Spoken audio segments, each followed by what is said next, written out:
चलिए अब शुरू करते हैं। इसके बाद एक छोटा सा टॉपिक हम और लेंगे, जिसका नाम है एनर्जी प्रोफाइल। तो ऑर्गेनिक केमिस्ट्री में जो केमिकल रिएक्शंस होती हैं, आई थिंक आपको थोड़ा सा आइडिया होगा। कुछ अभिक्रियाएं तो सिंगल स्टेप होती है, मतलब एक ही पद में पूरी हो जाती है। कुछ अभिक्रियाएं द्विपद में होती है, मीन्स 2 स्टेप प्रोसेस होता है, या 3 स्टेप या 4 स्टेप। अब डिपेंड करता है कि कौन सी रिएक्शन कितना स्टेप की है, ये तो उस रिएक्शन पर ही डिपेंड करता है। लेकिन हर रिएक्शन का एक एनर्जी प्रोफाइल भी होता है, जिसको हम मतलब एनर्जी कर्व से हम उसको शो करते हैं। तो देखो, इसमें पहला प्रकार होता है 1 स्टेप प्रोसेस, मतलब एक पद प्रक्रम। इसका मतलब ये हुआ कि ऐसी अभिक्रियाएं जो एक ही स्टेप में पूरी हो जाए, कंप्लीट हो जाए। जैसे एक इसका बड़ा बेहतरीन एग्जांपल हम ले सकते हैं कि अगर OH- कोई भी न्यूक्लियोफाइल की अभिक्रिया CH3Cl से करें तो क्या होगा। देखो, यहां पर CH3Cl है, क्लोरीन का इलेक्ट्रॉन एक्टिविटी कार्बन से ज्यादा होता है, तो Cl पे चार्ज क्या होगा, डेल नेगेटिव होगा, और C पे चार्ज क्या होगा, डेल पॉजिटिव होगा। ठीक है, तो यहां से ये जो O- होगा, ये एज ए न्यूक्लियोफाइल नाभिक स्नेही इस C पर अटैक करेगा और यहां से इस Cl को बाहर निकाल देगा। तो रिएक्शन कैसी होगी, जैसे जैसे ये इससे बंध बनाएगा वैसे वैसे ये बंध टूटेगा, मतलब ये दूर हटेगा, ये नजदीक आएगा, फिर ये और नजदीक आकर बॉन्ड बनाएगा, ये और दूर हटेगा। एक टाइम ऐसा आएगा जब ये वाला बॉन्ड 50% बन चुका होगा और ये वाला बॉन्ड 50% ब्रेक हो चुका होगा, ऐसा हम मान लेते हैं। तो उस कंडीशन में क्या होगा, कार्बन और क्लोरीन का ये बॉन्ड 50% ब्रेक हो चुका होगा और कार्बन और ऑक्सीजन का बॉन्ड 50% बन चुका होगा। तो यहां पर मैं लिख सकता हूं बॉन्ड फॉर्मेशन, बंध निर्माण, और ये क्या है, बॉन्ड ब्रेकिंग, इससे शो करा। अच्छा जी, इस पर शुरुआत में चार्ज डेल नेगेटिव होगा, जैसे जैसे ये बॉन्ड टूटेगा वैसे वैसे Cl पे चार्ज माइनस बढ़ता चला जाएगा, तो इस पर हम चार्ज लिखेंगे डेल नेगेटिव। अच्छा, स्टार्टिंग में इस O पे चार्ज क्या होगा, डेल नेगेटिव, सॉरी, इस O पे चार्ज नेगेटिव होगा, 100% नेगेटिव होगा। जैसे जैसे ये बॉन्ड बनाता जाएगा वैसे वैसे ये न्यूट्रल की तरफ चलेगा, तो 50% बॉन्ड बनने के बाद इस पर माइनस चार्ज की वैल्यू भी कम हो जाएगी। कहने का मतलब गिर तो रहा है, तो इस पर भी चार्ज क्या होगा, डेल नेगेटिव होगा। तो ये बॉन्ड फॉर्मेशन को शो कर रहा है, मतलब ये डॉटेड का मतलब क्या है, ये वाला बंध धीरे धीरे बन रहा है। ये वाला बॉन्ड ब्रेकिंग मतलब ये वाला बॉन्ड धीरे धीरे टूट रहा है, धीरे धीरे टूटेगा तो इस Cl पर माइनस की वैल्यू धीरे धीरे बढ़ती चली जाएगी। ये वाला बॉन्ड बन रहा है तो इस पर माइनस की वैल्यू धीरे धीरे कम होती चली जाएगी, और फाइनली लास्ट में जो बॉन्ड बन रहा होगा वो बन जाएगा और जो टूट कर अलग होगा वो बिल्कुल अलग हो जाएगा। ये रिएक्शन हुई। अब बताइए ये रिएक्शन कितने स्टेप में हुई, सिंगल स्टेप में। जैसे जैसे अटैक करा वैसे वैसे टूटा भी से, मतलब बॉन्ड फॉर्मेशन और बॉन्ड ब्रेकिंग एक साथ एक ही स्टेप में हुआ। ठीक है, अब मैं अगर इसका एनर्जी कर्व बनाना चाहूं तो कैसे बनाऊंगा, ये लिखा, ये कुछ यहां पर इसके रिएक्शन कोऑर्डिनेट्स हैं। ठीक है, अब इसको मैं कैसे शो करूंगा, यहां से ऐसे ऐसे शो करूंगा। तो इसका ये जो स्टार्टिंग पॉइंट है ये किसको शो करेगा, रिएक्टेंट को, ये शो करेगा रिएक्टेंट को, मतलब अभिकारक को, और जो फाइनल पॉइंट होगा वो शो करेगा उत्पाद को। तो ये हो गया यहां पर कौन, प्रोडक्ट। ठीक है, और जो इसका ये पीक पॉइंट है, सबसे ऊपर वाला बिंदु, ये शो करेगा ट्रांजिशन स्टेट को। ट्रांजिशन स्टेट क्या होता है, ये वाला, इसको बोलते हैं ट्रांजिशन स्टेट, संक्रमण अवस्था। कई भाषा में बॉन्ड ब्रेकिंग हो रहा है, कैसे हो रहा है, बॉन्ड बन रहा है, कैसे बन रहा है, इसको शो किस में करते हैं हम, ट्रांजिशन स्टेट में। और इसकी एनर्जी सबसे ज्यादा होती है, मतलब इनके रेस्पेक्ट में इसका स्थायित्व तो सबसे कम होता है, तो स्थायित्व सबसे कम होगा तो एनर्जी इसकी सबसे ज्यादा होगी। तो फर्स्ट पॉइंट रिएक्टेंट को, मतलब वे यौगिक जो अभिक्रिया शो कर रहे हैं, और फाइनल पॉइंट उत्पाद को, प्रोडक्ट, और पीक पॉइंट जो होता है ये शो करता है ट्रांजिशन स्टेट को, इसको। ठीक है, अच्छा जी, ये वाला पॉइंट और ये वाला पॉइंट दोनों हो सकता है कि अप एंड डाउन हो। अगर ये वाला पॉइंट इसके नीचे है तो ओवरऑल रिएक्शन क्या होगी, एक्सोथर्मिक, मतलब उष्माक्षेपी होगी, ऊर्जा ओवरऑल निकल रही है। लेकिन अगर ये वाला पॉइंट इसके ऊपर है, या मान लीजिए पॉइंट यहां पर है, तो वो क्या होगा, वो एंडोथर्मिक होगा, मतलब उष्मा शोषी होता है। अब कौन सी रिएक्शन उष्माक्षेपी है या कौन सी उष्मा शोषी है, ये तो पर्टिकुलर रिएक्शन को ही देखकर हम बता सकते हैं। ठीक है, तो सिंगल स्टेप प्रोसेस का जो कर्व होगा वो इस प्रकार का होगा। ठीक, चलिए अब आते हैं नेक्स्ट, टू स्टेप प्रोसेस, द्विपद प्रक्रम। अब इसका भी एक एग्जांपल मैं ले सकता हूं। ये यौगिक दे रखा है, this is tertiary butyl chloride. इसकी रिएक्शन इसी प्रकार से OH माइनस से करें तो ये देखा जाता है उत्पाद के रूप में ये वाला यौगिक बनता है, मतलब Cl अलग हो जाता है और OH उसकी जगह आ जाता है। ठीक है, OH आया, Cl चला गया। अब इसका मैकेनिज्म देखें तो होता क्या है, ये इसका मैकेनिज्म लिखा हुआ है। सबसे पहले इसमें से यहां से Cl का ये जो कार्बन क्लोरीन बॉन्ड है, ये बॉन्ड यहां से अलग हो जाता है। क्लोरीन अपने इलेक्ट्रॉन लेकर अलग हो जाता है तो C पे चार्ज आता है प्लस, और यहां से ये हमने लिखा कि Cl माइनस यहां से अलग हो गया। तो बना कौन, पहले कार्बोकैटायन बना कार्बोकैटायन।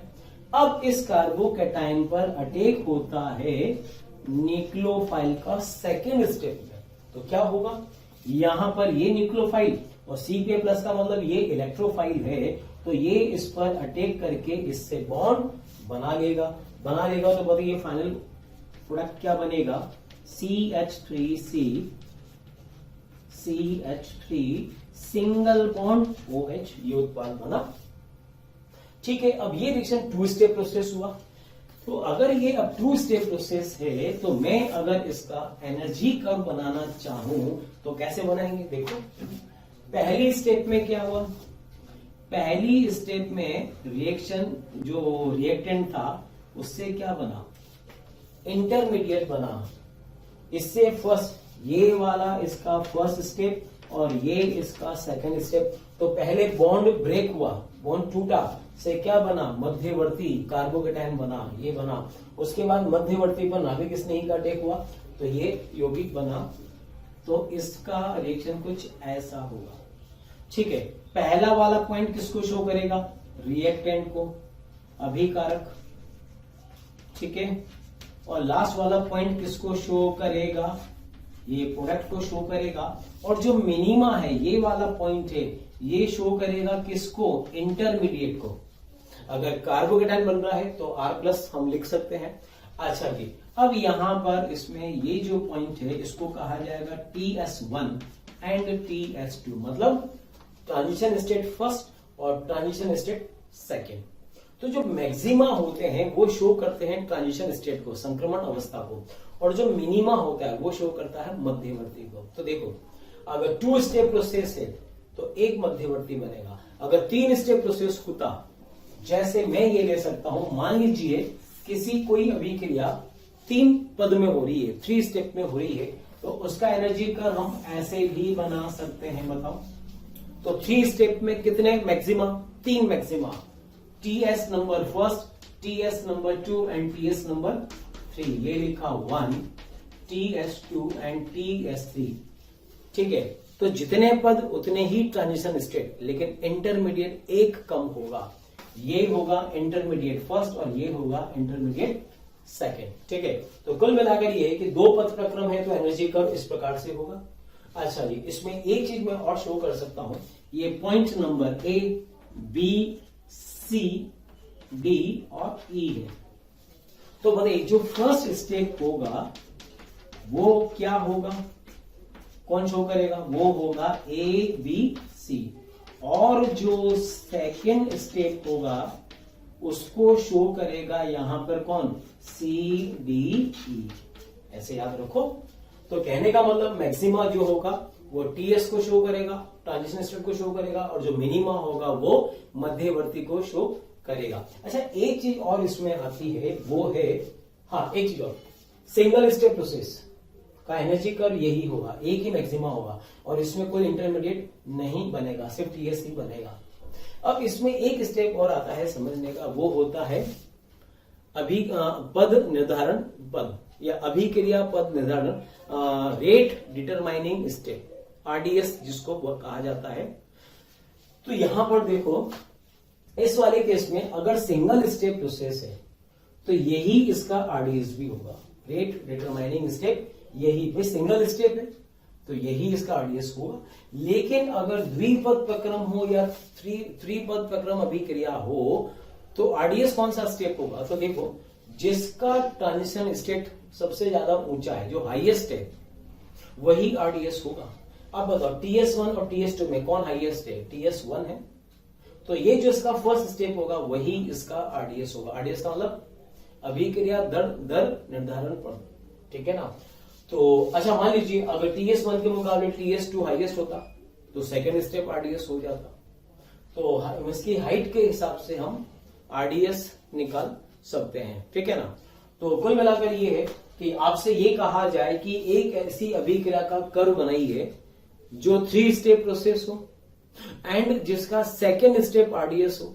तो बताइए ऐसी अभिक्रिया का एनर्जी कर्व क्या होगा? 3 स्टेप प्रोसेस हो और सेकेंड स्टेप आरडीएस हो। तो मैं फिर कुछ ऐसे बना सकता हूं, बोलो, बना सकता हूं।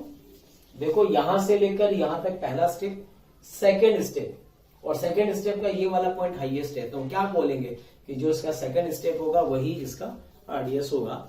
तो ये एनर्जी कर्व वगैरह जब कभी भी हम लेक्चर्स में बनाएंगे तो ये तुम्हें बहुत अच्छे से समझ में आने चाहिए, काफी हेल्प मिलती है इनसे, कई बार क्वेश्चन इनसे भी सॉल्व हो जाता है, ठीक है। चलो क्या, तो हमने ये बात करी एनर्जी प्रोफाइल की, एनर्जी कर्व की। अब इसके बाद अब हम हाइड्रोकार्बन का मेन जो टॉपिक है उसको शुरू करेंगे, कार्बन मुक्त मूलक को, ठीक है। चलिए अब इसको शुरू करते हैं। Next intermediate carbon free radical, Hindi में इसको कहते हैं कार्बन मुक्त मूलक। तो एक बात मुझे बताइए, अगर आपसे कहा जाए कि कार्बन मुक्त मूलक होता क्या है, इसका डेफिनेशन क्या है, तो जीओसी में हमने शुरुआत में पहले लेक्चर में पढ़ा था कि कार्बन मुक्त मूलक होता क्या है। एक सिंपल सा हिंट दे सकता हूं, जैसे CH3 डॉट है तो इसको हम बोलते हैं जब कार्बन के पास एक विषम इलेक्ट्रॉन हो, एक अयुग्मित इलेक्ट्रॉन होता है, तब हम उसको बोलते हैं कार्बन मुक्त मूलक, ठीक है ना। अब ये दे रखा CH3 तो इसका नाम होगा मैथिल मुक्त मूलक। तो हमें इस कार्बन का डेफिनेशन बताना है, तो देखो डेफिनेशन क्या होगा इसका? डेफिनेशन होता है वैद्युत उदासीन, मतलब इसमें कोई चार्ज नहीं होता है, ना तो प्लस चार्ज ना ही माइनस, न्यूट्रल होता है, ठीक है ना। तो वैद्युत उदासीन कोमा त्रिसंयोजी मतलब ट्राइवेलेंट होता है। तो जब कभी कार्बन के पास डॉट होगा, एक मुक्त इलेक्ट्रॉन होगा, तो उस कार्बन की संयोजकता कितनी होती है? 3 होती है।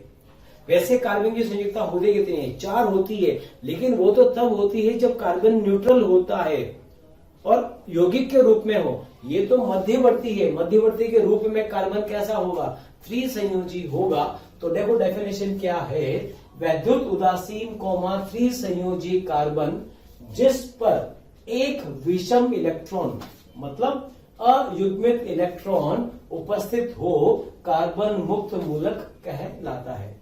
आई बात समझ में? ठीक है। तो जैसे मैं इसकी स्ट्रक्चर बनाऊं तो यहां पर क्या बनेगा? CHH और एक इसके पास अयुग्मित इलेक्ट्रॉन भी होगा, तो कार्बन मुक्त मूलक वैद्युत उदासीन होगा, 3 संयोजकता होगी, मतलब ट्राइवेलेंट होगा।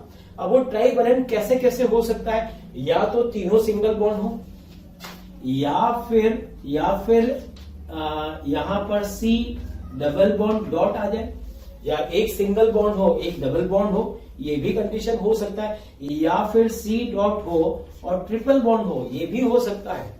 कोई सा भी केस हो सकता है, सबके सब कार्बन मुक्त मूलक है, ठीक है। तो ये इसका डेफिनेशन है। अब नेक्स्ट देखो, इसमें यहां पर नेक्स्ट दे रखा है, सामान्यतया समांश बंध विखंडन के द्वारा इनका निर्माण होता है। समांश बंध विखंडन तुम्हें याद है, जीओसी में मैंने बात करी थी, बंध विखंडन 2 प्रकार का होता है, समांश बंध विखंडन एंड विषमांश बंध विखंडन।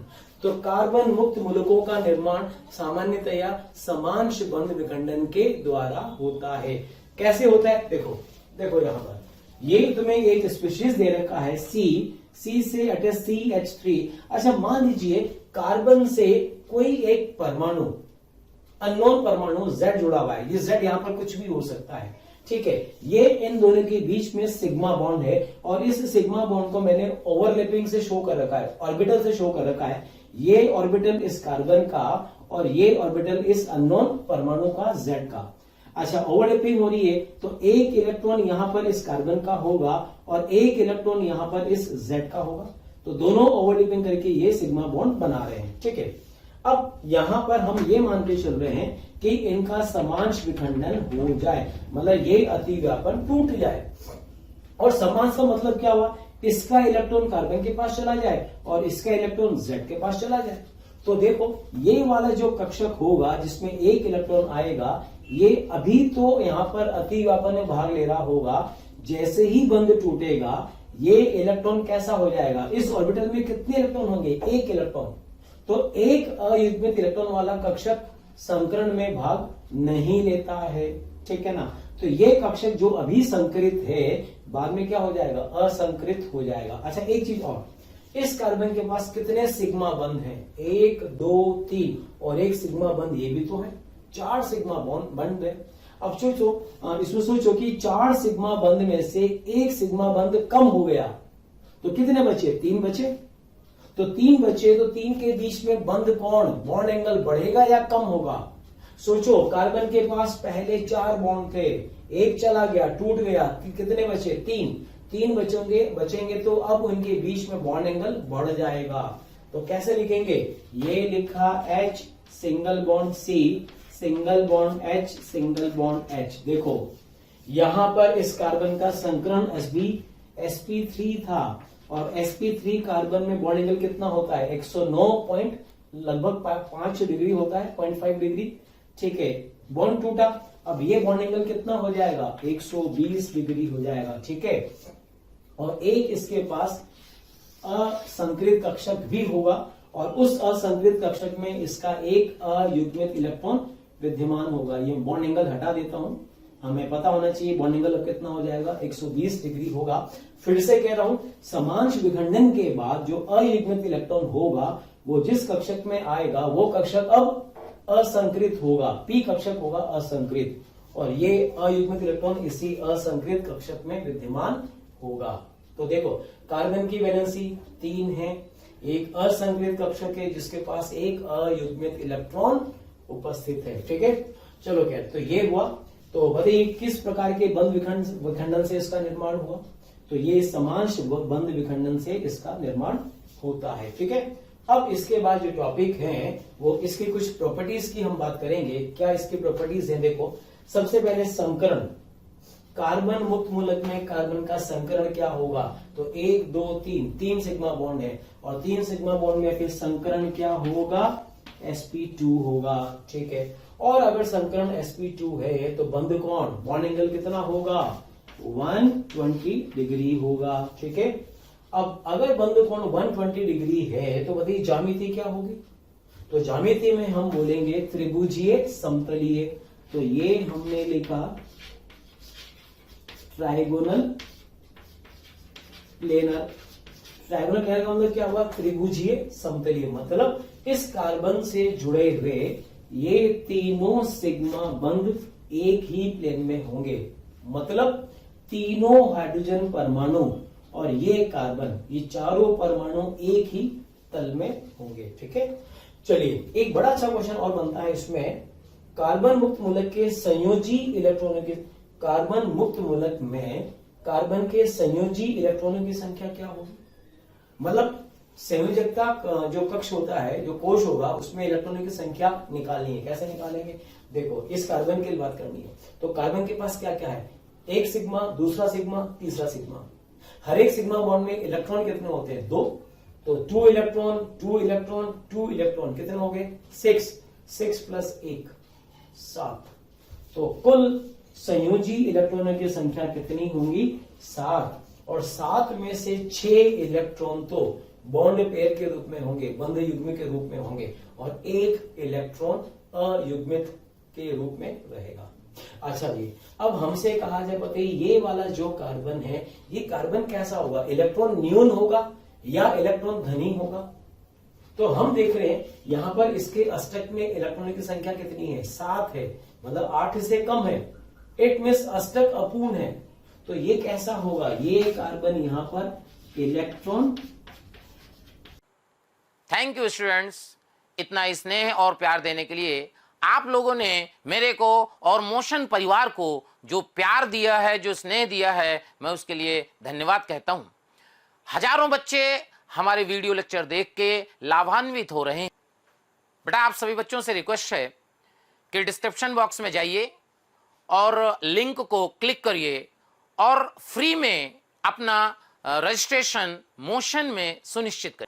साथ ही साथ जिन बच्चों को डाउट सॉल्विंग और स्टडी मटेरियल की भी सुविधा चाहिए, वो लिंक पे जाएं और क्लिक करें और प्रीमियम कोर्स के लिए अप्लाई कर सकते हैं। बेटा इलेक्ट्रॉन न्यून होगा, इलेक्ट्रॉन डेफिशिएंट, इलेक्ट्रॉन न्यून होगा, ठीक है। अच्छा, अब एक चीज और, अगर इलेक्ट्रॉन न्यून है तो बताओ इलेक्ट्रॉन ग्राही होगा या इलेक्ट्रॉन दाता होगा।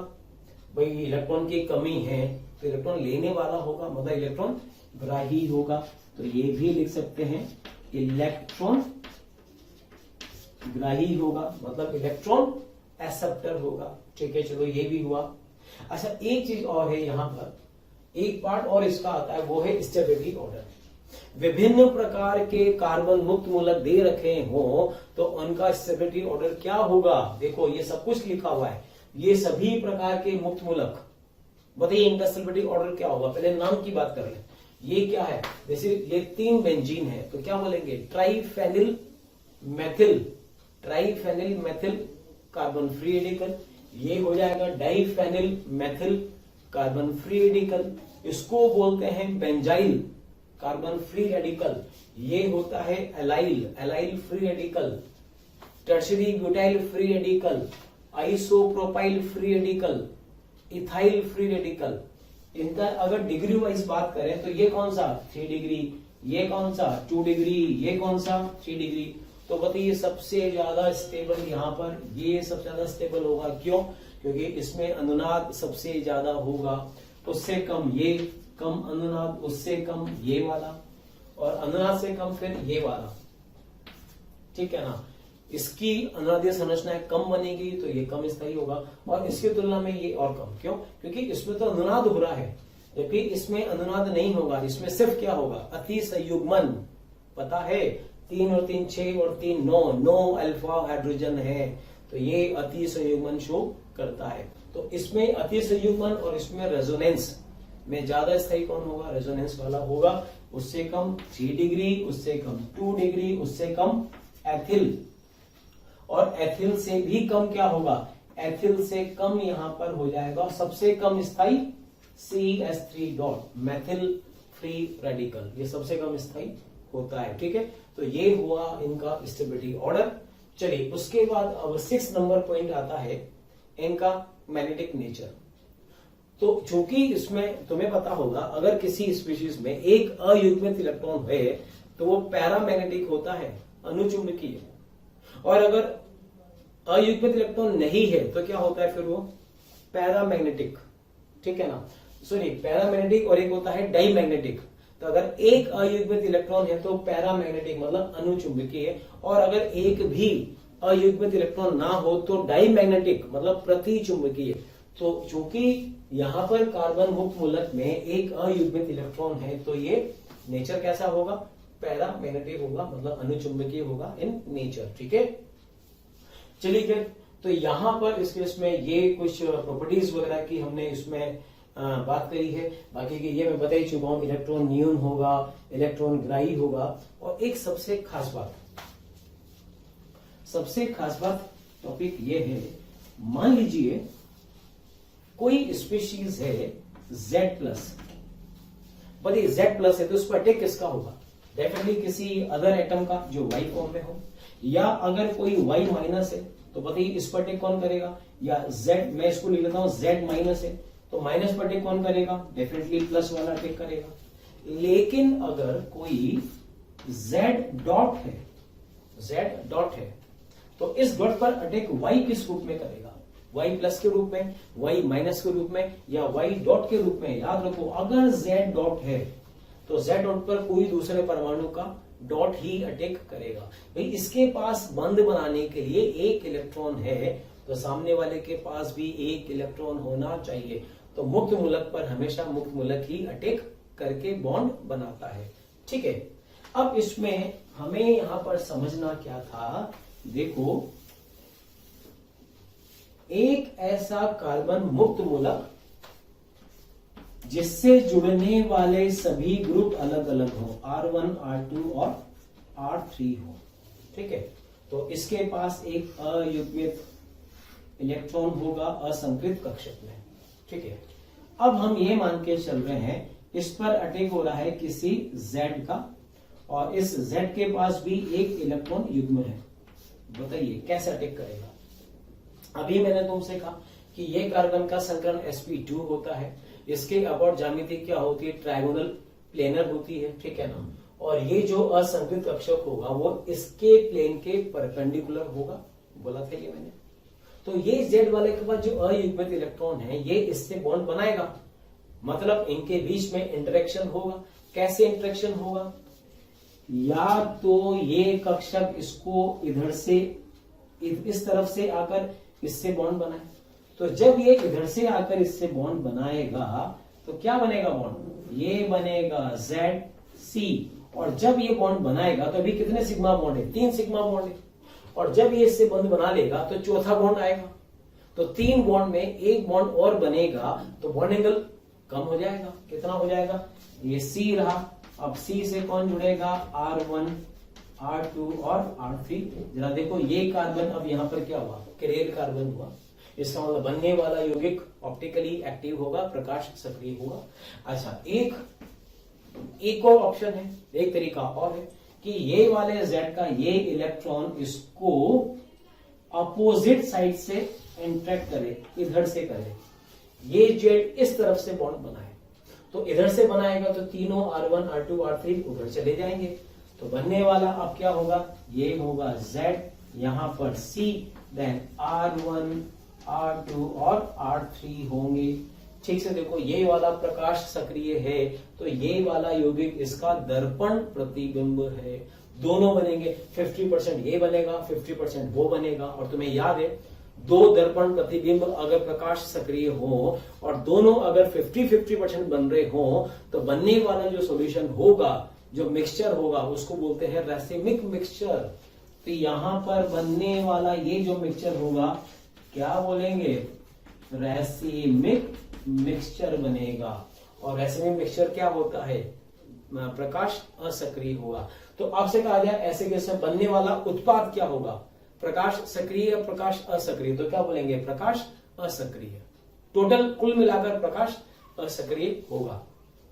तो ऐसे केसेस में बस ये याद रखना है कि कार्बन से जुड़ने वाले तीनों समूह अलग अलग होने चाहिए, तो ही यहां पर रेसिमाइजेशन होगा। ठीक है, चलिए ये कुछ प्रॉपर्टीज हमने यहां पर बात करी थी कार्बन मुक्त मूलक के निर्माण की।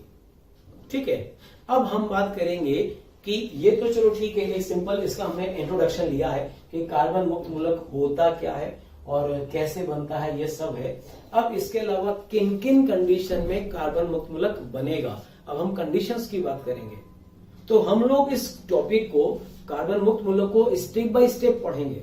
जैसे सबसे पहले हमने पढ़ा कार्बन मुक्त मूलक होता क्या है, डेफिनेशन क्या होती है, निर्माण कैसे होता है और उसकी प्रॉपर्टीज वगैरह क्या होती है, stability, order, bond angle, hybridisation वगैरह, ये सब हमको आना चाहिए। अब नेक्स्ट स्टेप में हम बात करेंगे इनके निर्माण की कंडीशंस की।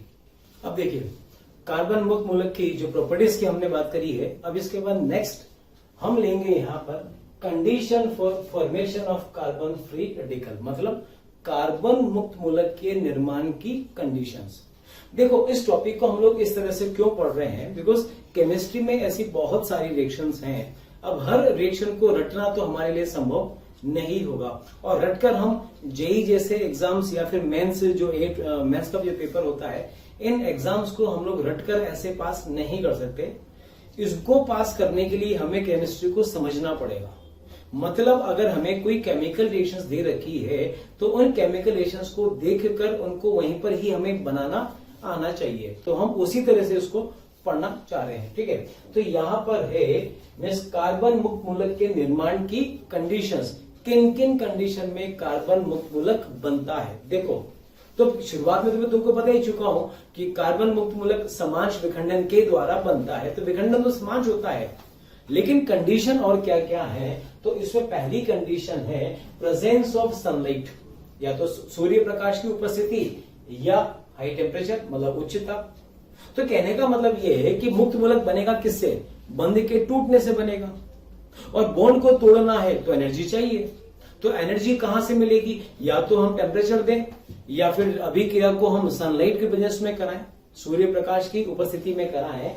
तो पहली कंडीशन है यहां पर प्रेजेंस ऑफ सनलाइट या फिर हाई टेम्परेचर। देखो यहां पर दो अननोन एटम है एक्स एक्स, एक इलेक्ट्रॉन इस एक्स का होगा, एक इलेक्ट्रॉन इस एक्स का होगा।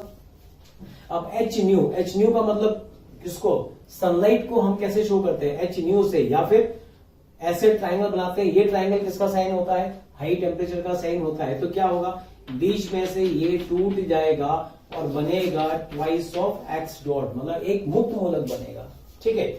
जैसे एग्जांपल के तौर पे हमने लिया क्लोरीन मुक्त मूलक।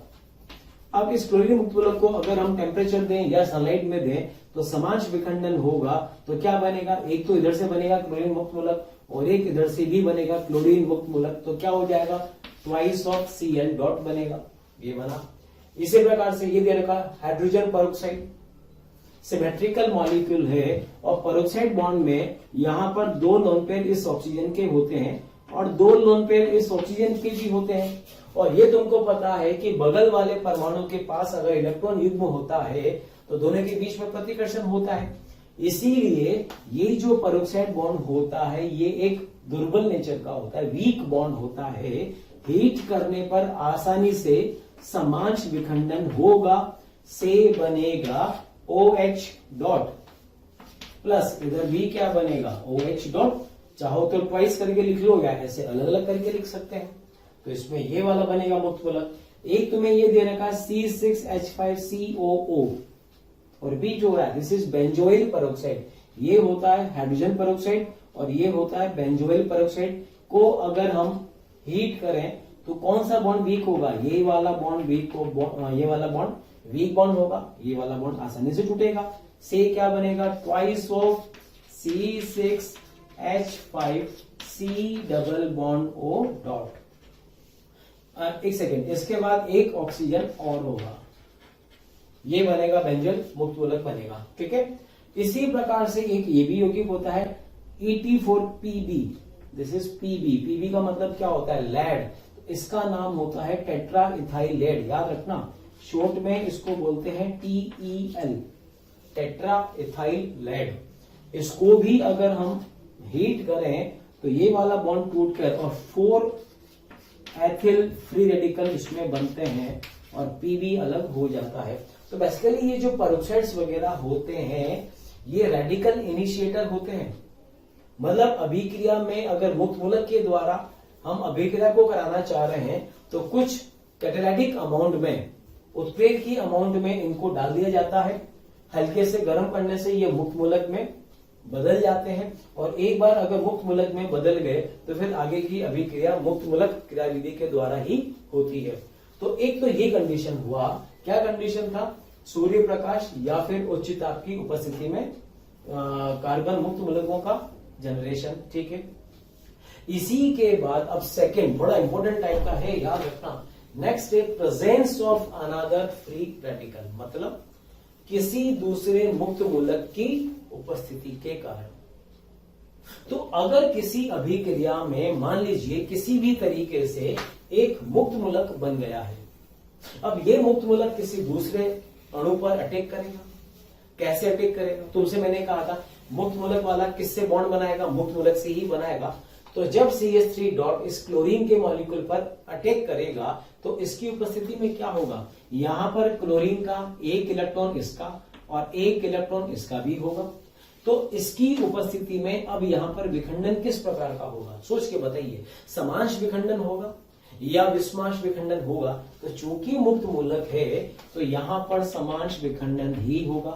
बताइए क्या बनेगा, एक बनेगा Cl डॉट, इससे भी बनेगा Cl डॉट, और एक जिंदा यहां पर और कौन बचेगा, CH3 डॉट। तो अब ये CH3 डॉट और ये Cl डॉट आपस में मिलकर क्या करेंगे, एक इलेक्ट्रॉन इसके पास है, एक इलेक्ट्रॉन इसके पास है, दोनों शेयरिंग करके एक सिग्मा बॉन्ड यहां पे बना लेंगे। तो कुल मिलाकर ये CH3 डॉट इस बॉन्ड को तोड़कर एक क्लोरीन से तो खुद बॉन्ड बना लेगा और एक यहां पर क्लोरीन मुक्त मूलक बच जाएगा। तो कहने का मतलब ये हुआ, देखो इसकी उपस्थिति में CH3 डॉट की उपस्थिति में कौन बना, Cl डॉट। तो इसका मतलब अगर किसी अभिक्रिया में कोई एक मुक्त मूलक है तो उस मुक्त मूलक के कारण दूसरे मुक्त मूलक भी बन सकते हैं। ऐसे ही एक एग्जांपल ये भी ले सकता हूं मैं, देखो CH3 एंड H है। अब ये अलग अलग परमाणु के मध्य में ये बंध है, यहां तो समान परमाणु के बीच में ये बंध था, यहां पर ये वाला बंध कार्बन और हाइड्रोजन के बीच में है।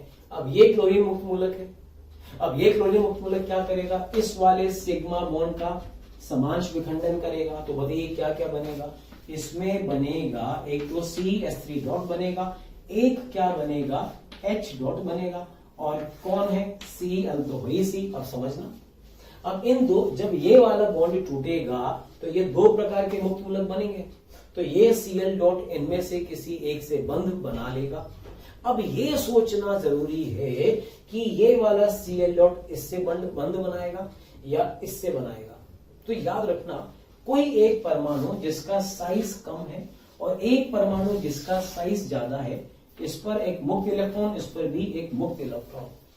तो जिसका साइज ज्यादा होता है वो ज्यादा स्थायी होता है और जिसका साइज कम होता है वो कम स्थायी होता है। तो देखो हाइड्रोजन में और कार्बन में किस परमाणु का साइज कम है, हाइड्रोजन का कम है, तो ये वाला अस्थायी होगा और कार्बन स्थायी होगा। तो जो स्थायी होगा वही तो जिंदा रहेगा, मतलब ये अस्थायी है, मतलब इसकी क्रियाशीलता ज्यादा है। तो ये वाला H तुरंत Cl से बॉन्ड बनाकर क्या बना देगा, HCl, और जिंदा कौन रहेगा, कौन बनेगा, CH3 डॉट बनेगा। तो याद रखो ये अभिक्रियाएं हैं, आगे बहुत इंपॉर्टेंट रिएक्शन आएगी। एक ऐसी रिएक्शन है जिसमें से जेई मेंस में या जेई एडवांस में क्वेश्चन आ चुका है, ये उस रिएक्शन का ही पार्ट है। तो जिस तरह से हम लोग पढ़ रहे हैं, इसको पढ़ने के बाद उन रिएक्शंस को समझना हमारे लिए बिल्कुल आसान हो जाएगा, यकीन रखिए। तो कहने का मतलब Cl2 पर CH3 डॉट का अटैक होगा तो बनेगा कौन, CH3Cl, और जिंदा कौन रहेगा, Cl डॉट। इसी प्रकार से CH3H पर Cl डॉट का अटैक हो तो बनेगा कौन, HCl बनेगा, और रहेगा कौन, CH3 डॉट रहेगा। तो ये हुआ presence of another free radical, means किसी अन्य मुक्त मूलक की उपस्थिति में किसी मूलक का निर्माण होना, ठीक है। इसी प्रकार से एक और थर्ड कंडीशन है, ये भी बहुत इंपॉर्टेंट है, कौन सी, प्रेजेंस ऑफ मेटल, धातु की उपस्थिति में। कैसे, जैसे एक ये एग्जांपल हमको दे रखा है, अब इसको समझो। यहां पे हमें दे रखा CH3Cl, सोडियम मेटल दे रखा है, और सोडियम मेटल के साथ हमें यहाँ पर ब्लैक दे रखा है ड्राई ईथर। ड्राई ईथर का मतलब ईथर होना चाहिए, शुष्क होना चाहिए, उसमें नमी बिल्कुल भी नहीं होनी चाहिए, बिकॉज अगर ईथर में हल्के से भी नमी रही, नमी का मतलब क्या है, मॉइस्चर, मॉइस्चर मीन्स वाटर, तो वो वाटर खुद तुरंत सोडियम से अभिक्रिया कर लेगा। इसलिए ईथर हमेशा शुष्क होना चाहिए, ड्राई ईथर होना चाहिए। अब देखो इसकी उपस्थिति में यहां पर बनता है CH3 डॉट प्लस, साथ में बनता है Cl माइनस, क्लोराइड आयन, ठीक है। या फिर यो कह सकता हूं कि चूंकि Na भी साथ में है, साथ में बनता है NaCl। अब ये कैसे हुआ समझना, सोडियम है, सोडियम धातु होता है, मेटल, और मेटल का एक ही काम होता है अभिक्रिया में इलेक्ट्रॉन देना। तो एक सोडियम मेटल कितने इलेक्ट्रॉन दे सकता है, एक, और खुद कन्वर्ट किसमें हो जाएगा, Na+ में, हो गया। अब उसके बाद देखो ये जो इलेक्ट्रॉन है CH3Cl, इस वाले बॉन्ड पर अब किसका अटैक होगा, एक इलेक्ट्रॉन का।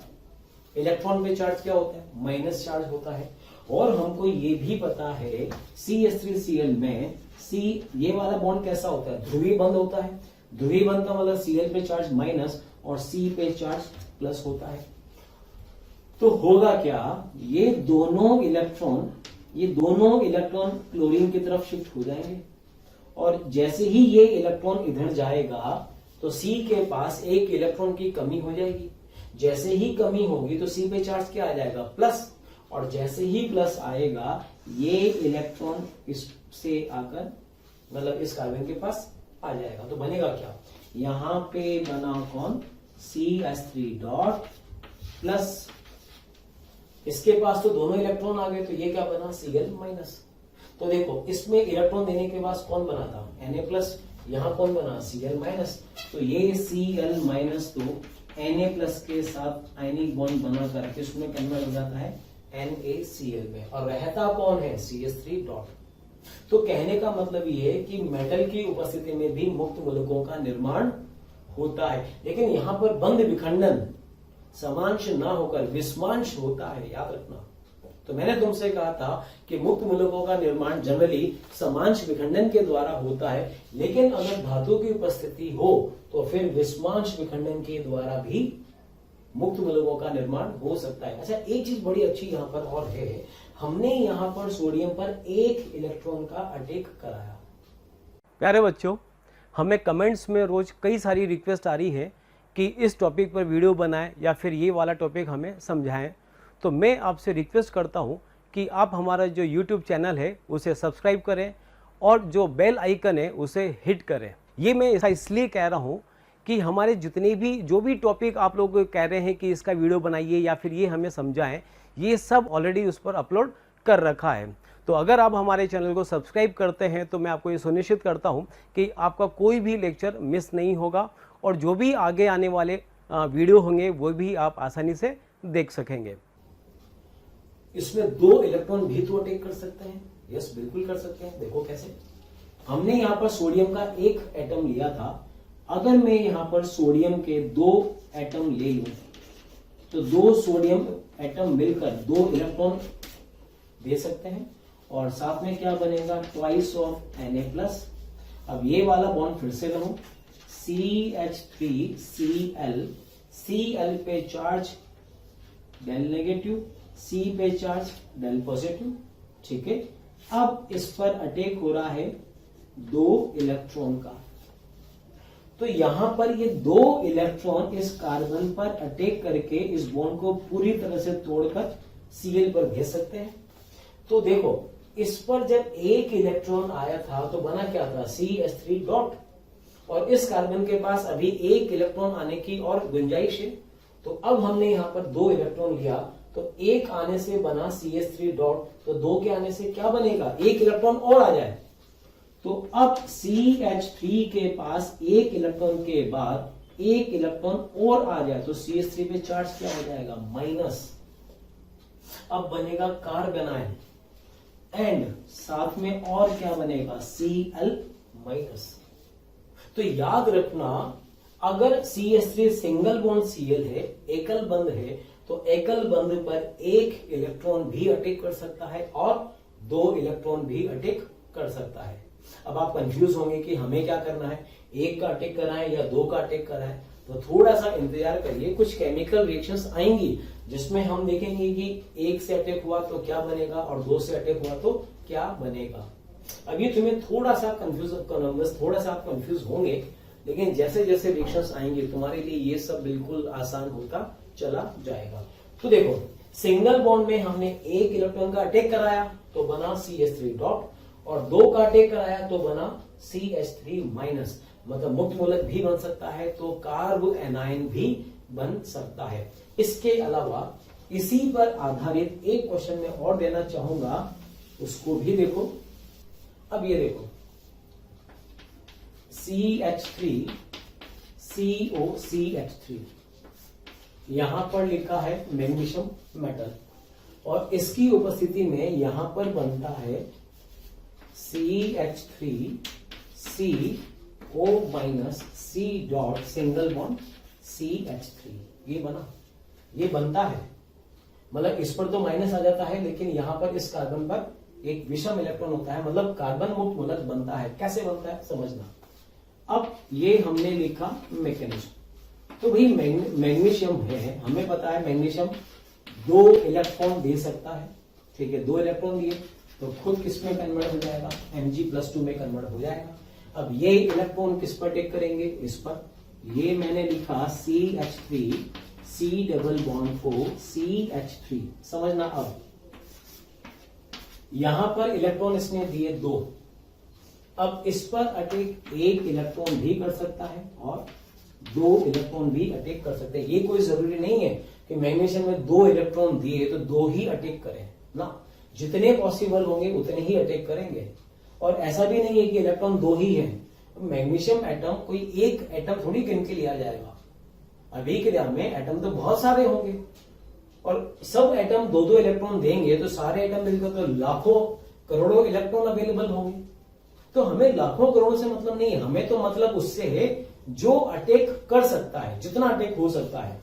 तो पहले मैंने यहां पर 1 इलेक्ट्रॉन का अटैक कराया, फिर हम 2 का भी अटैक कराकर देखेंगे क्या बनता है। तो देखो C डबल बॉन्ड O में O पे चार्ज क्या होगा, डेल नेगेटिव, C पे चार्ज क्या होगा, डेल पॉजिटिव।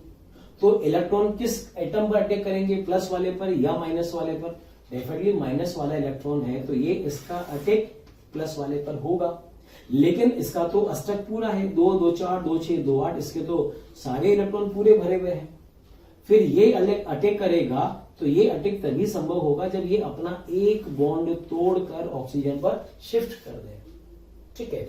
तो देखो एक इस बॉन्ड के दोनों इलेक्ट्रॉन का ऑक्सीजन के पास आ गए तो O पे तो चार्ज आ गया माइनस, C पे चार्ज आएगा प्लस, लेकिन प्लस वाले कार्बन को 1 इलेक्ट्रॉन मिल भी तो रहा है तो अल्टीमेटली कन्वर्ट होगा CH3 C, O पे charge minus, C dot and single bond CH3 ये बन जाएगा। तो अगर 1 इलेक्ट्रॉन का अटैक हुआ तो बनेगा कार्बन मुक्त मूलक। लेकिन सपोज अगर 2 इलेक्ट्रॉन अटैक करें तो दोनों कहां करेंगे, ये भी इसी पर करेंगे। तो सोचो 1 आया तो ये बना, अगर इसी को हम 1 इलेक्ट्रॉन और दे दें तो क्या बनेगा, CH3CO माइनस CH3। मैं इसको फिर से लिखा, 1 इलेक्ट्रॉन का अटैक हुआ तो ये बना, ये मैंने बना दिया। अब सोचो एक और अटैक करे तो वो 1 कहां पर आएगा, इसी के पास आएगा, यही तो अयुग्मित है इसके पास। तो जब इस पर एक और आएगा तो 1 आने के बाद अब इस पे चार्ज क्या हो जाएगा, माइनस। अब देखो यहां पर भी माइनस और यहां पर भी माइनस, 2 पड़ोसी परमाणु पर same charge, minus minus, stable या अनस्टेबल। भाई दोनों माइनस एक दूसरे को रिपेल करेंगे, प्रतिकर्षित करेंगे। तो ये वाली जो स्पीशीज होगी वो कैसी होगी, अनस्टेबल होगी, अस्थायी होगी, मतलब इसका बनना संभव नहीं होगा। तो कुल मिलाकर कंक्लूजन ये है कि डबल बॉन्ड वाले मॉलिक्यूल में अगर हम अटैक करवा रहे हैं इलेक्ट्रॉनों का तो 1 इलेक्ट्रॉन ही अटैक कर पाएगा, 2 इलेक्ट्रॉन अटैक नहीं करेंगे। लेकिन अगर बॉन्ड सिंगल बॉन्ड है तो सिंगल बॉन्ड में 1 इलेक्ट्रॉन का अटैक भी हो सकता है और 2 का अटैक भी हो सकता है।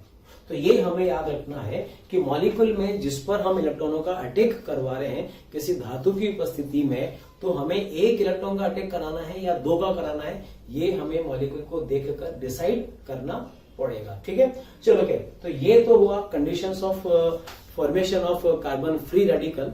अब इसके बाद नेक्स्ट हम बात करेंगे reactions of carbon free radical. देखो अब हमने मुक्त मूलक बनाने की बात कर ली है, अब हम बात करेंगे कि अगर अभिक्रिया में मुक्त मूलक बना है तो आगे किस प्रकार की अभिक्रिया शो करेगा। चलिए अब शुरू करते हैं नेक्स्ट कार्बन मुक्त मूलक की अभिक्रिया। देखिए अभी तक हम लोग बात कर चुके हैं कार्बन मुक्त मूलक होता क्या है, उसके हम इंट्रोडक्शन की बात कर चुके हैं, फिर उसके बाद हम उसके जनरेशन की बात कर चुके हैं कि कार्बन मुक्त मूलक का निर्माण कैसे कैसे होता है, किन किन कंडीशंस में होता है। अब हम बात कर रहे हैं कि अगर किसी रासायनिक अभिक्रिया में कार्बन मुक्त मूलक बन चुका है तो अब आगे वो किस किस प्रकार की अभिक्रिया प्रदर्शित कर सकता है। तो नेक्स्ट अब हमारा टॉपिक है general reactions of carbon free radical. तो कार्बन मुक्त मूलक दो प्रकार की अभिक्रिया शो करता है रासायनिक अभिक्रियाओं में। पहली तो कॉम्बिनेशन, कॉम्बिनेशन का मतलब संयोजन। तो संयोजन का मतलब क्या हुआ, जुड़ना। तो पहली जो प्रकार की अभिक्रिया है कार्बन मुक्त मूलक की वो है संयोजन, और दूसरी अभिक्रिया होती है डिस्प्रपोर्शनेशन, हिंदी में बोलते हैं विश्वानुपाती अभिक्रिया है। अब ये होती क्या है ये तो अभी हम बात करेंगे। तो सबसे पहले हम बात कर रहे हैं कॉम्बिनेशन रिएक्शन, संयोजन अभिक्रिया। तो देखो क्या है, मान लीजिए किसी रासायनिक अभिक्रिया में मैथिल मुक्त मूलक बना है, ठीक है। तो अभिक्रिया में मैथिल मुक्त मूलक एक अकेला तो नहीं बनेगा, ऐसे मैथिल मुक्त मूलक बहुत सारे बनेंगे, लाखों करोड़ों की संख्या में बनेंगे। तो होगा क्या, हमें पता है कि कार्बन मुक्त मूलक में कार्बन के पास 7 इलेक्ट्रॉन होते हैं, 7 में से 6 इलेक्ट्रॉन तो पेयर फॉर्म में होते हैं, युग्मित होते हैं, और 1 इलेक्ट्रॉन अयुग्मित रहता है। तो जो इलेक्ट्रॉन अयुग्मित होता है उसकी प्रवृत्ति क्या होगी, पेयरिंग करने की, युग्म बनाने की। तो क्या करेगा, ऐसा एक मैथिल मुक्त मूलक ऐसे ही अपने दूसरे मुक्त मूलक के साथ क्या करेगा, 1 इलेक्ट्रॉन इसका और 1 इलेक्ट्रॉन इसका, दोनों मिलकर पेयरिंग करके क्या बना देंगे, इथेन। क्या कंपाउंड बनेगा, CH3 सिंगल बॉन्ड CH3। तो जिस रासायनिक अभिक्रिया का अगर मध्यवर्ती मैथिल मुक्त मूलक है तो उस अभिक्रिया का जो यौगिक होगा, जो उत्पाद होगा वो इथेन होगा, ठीक है। इसी प्रकार से अब देखो, मान लीजिए एथिल मुक्त मूलक बना, एथिल मुक्त मूलक बना है, तो बताइए कॉम्बिनेशन में क्या होगा, यहां पर ये क्या होगा, CH3 CH2 डॉट, एथिल मुक्त मूलक। ऐसा ही दूसरा एथिल मुक्त मूलक, भाई कई सारे एथिल मुक्त मूलक होंगे तो इसका इलेक्ट्रॉन और इसका इलेक्ट्रॉन मिलकर ये एक सिंगल बॉन्ड बना देंगे, बना सिंगल बॉन्ड। तो 2 से मिलकर 2 कितने हो गए, 4 कार्बन की एक सीधी श्रृंखला वाला यौगिक बनेगा। तो इसका नाम हो जाएगा 4 कार्बन का यौगिक का नाम क्या होगा, ब्यूटेन होगा। तो ये हुई पहले प्रकार की अभिक्रिया, कॉम्बिनेशन मतलब संयोजन। अच्छा, एक और प्रकार की होती है जिसका नाम होता है डिस्प्रपोर्शनेशन मतलब विषमानुपाती। अब विषमानुपाती क्या होता है, देखो जैसे ये मैंने यहां पे लिखा एथिल मुक्त मूलक, तो ऐसा ही एक और एथिल मुक्त मूलक और अभिक्रिया में होगा। ये हमने लिखा यहां पर CH2 dot single bond CH3। अब पूरी बात समझना क्या होगा, एक अभिक्रिया तो ये है कि ये कार्बन इससे जुड़कर बॉन्ड बना ले, 4 कार्बन की ये हम बना चुके हैं, ये तो होगा ही होगा। एक और साथ में और क्या अभिक्रिया हो सकती है समझना, दोनों सेम मुक्त मूलक, बिल्कुल एक प्रकार के मुक्त मूलक, इसके रिस्पेक्ट में ये कार्बन अल्फा कार्बन हमने माना, तो अल्फा कार्बन पर 3 हाइड्रोजन है, तो इसको 2 करके मैंने यहां पर 1 H ऐसे लगा दिया अलग से।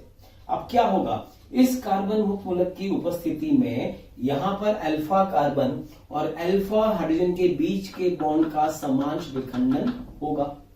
तो जब समांश विखंडन होगा तो क्या बनेगा, H डॉट, और एक यहां पर आएगा C डॉट। तो ये वाला जो H डॉट बनेगा, मतलब मैं इसको बना देता हूं, चलो ये मैंने इसको यहां पर इस बॉन्ड को तोड़ दिया, तोड़ने से क्या बना, एक मुक्त मूलक तो ये बना और एक यहां पर डॉट बना।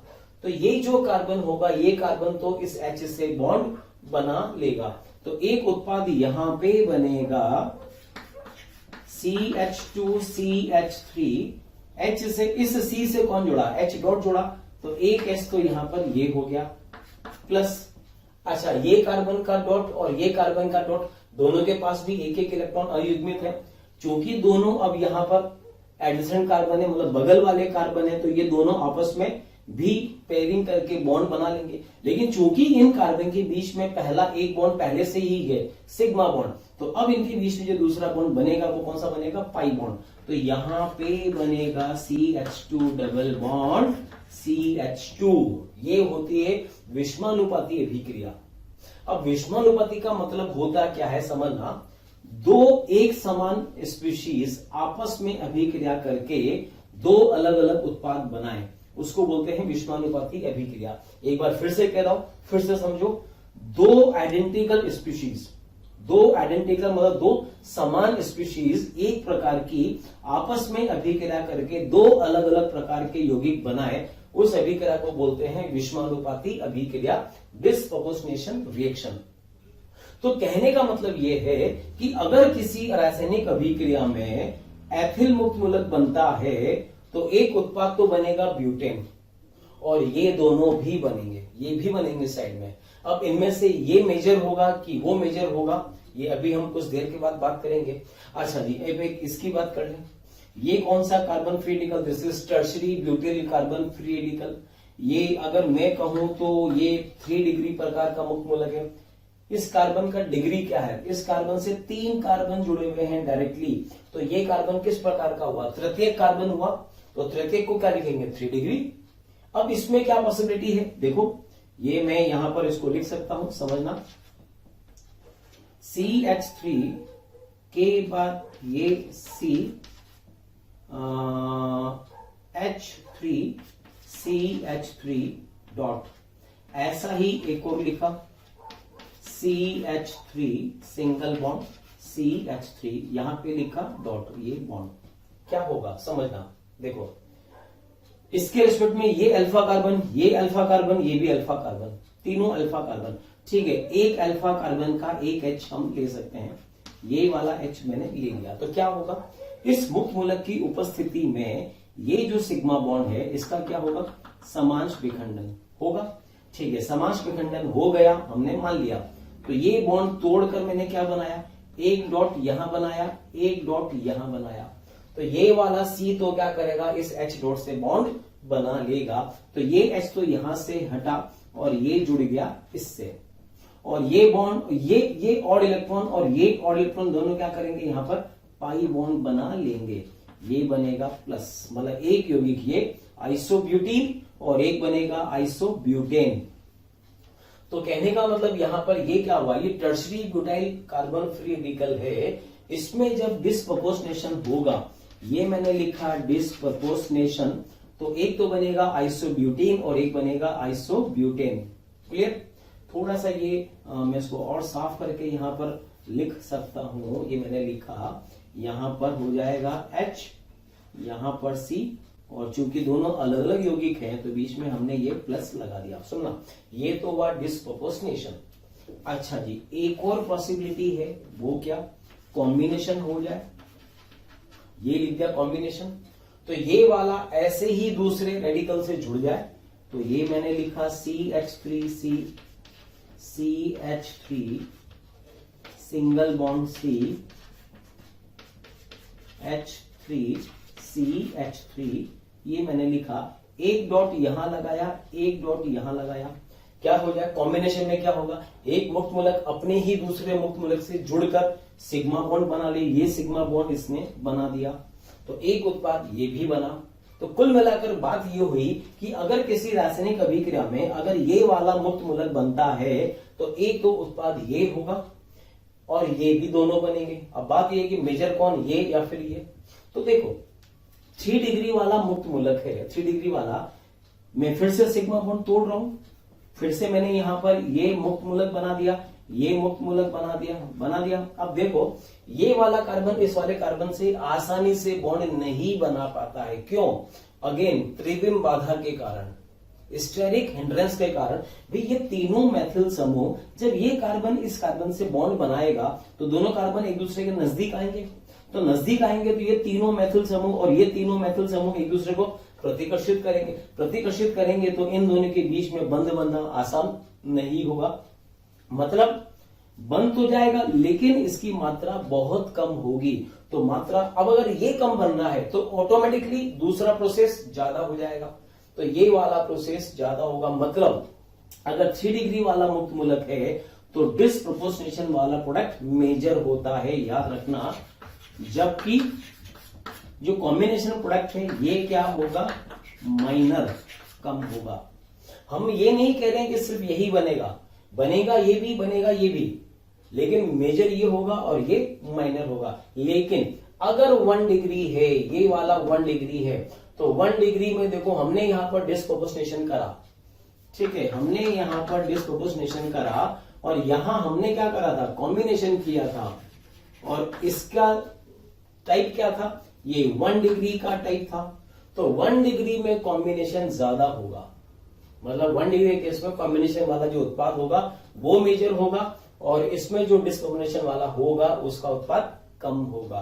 तो कुल मिलाकर ये है कि अगर हम 3 प्रकार के मुक्त मूलक की बात करें 1 डिग्री, 2 डिग्री और 3 डिग्री, तो 1 डिग्री में मेजर उत्पाद कौन सा? कॉम्बिनेशन वाला।